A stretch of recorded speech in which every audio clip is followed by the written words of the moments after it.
Hi, I'm Dr. Jenny Radesky. I'm a developmental behavioral pediatrician and mom of 2 boys.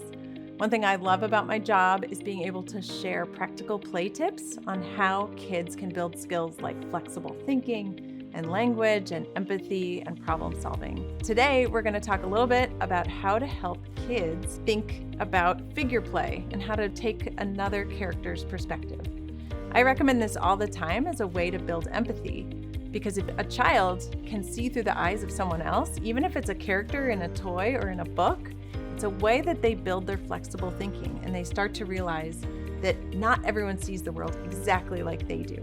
When you have an infant or toddler, and they're more of a sensory motor player where they love little chunky blocks that they can bang together or stack or roll or drop down a chute, how do we help them build a little bit of that imaginative figure sort of play so they can start to have that perspective taking? One really important way that kids learn to play in early childhood is through pretending. And not only pretending that they are a princess or a postal carrier, but pretending through the eyes of a character or a figure that they build a story around. This is an important part of perspective taking, getting out of your own tunnel vision that children often live in and seeing the world through the eyes of a character. This also can build a bit of an attention span through play because you're telling a story.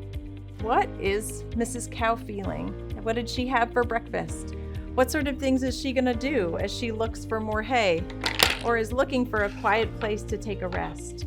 So helping kids see through the eyes of a character is one really important way of helping them be a more flexible thinker.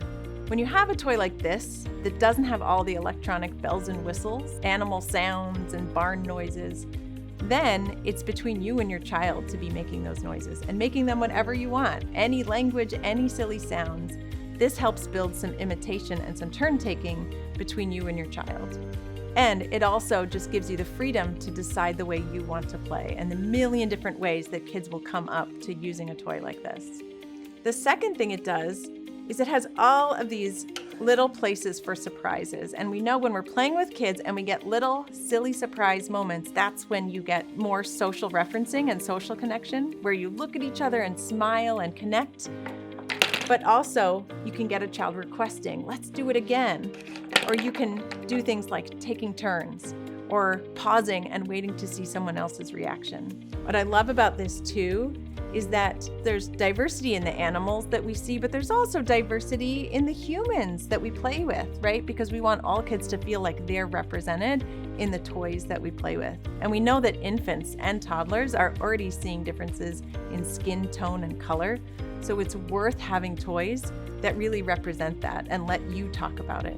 A big takeaway from this age group is that learning to think about other kids and other people's perspectives, seeing the world through different people's eyes, and having the flexibility to play however you want are huge parts of building a flexible problem solver and someone who can be empathic. So try to find ways to play that just let your child take the lead, because there's no one perfect checklist type of way to play. However they want to do it is really important to follow their lead.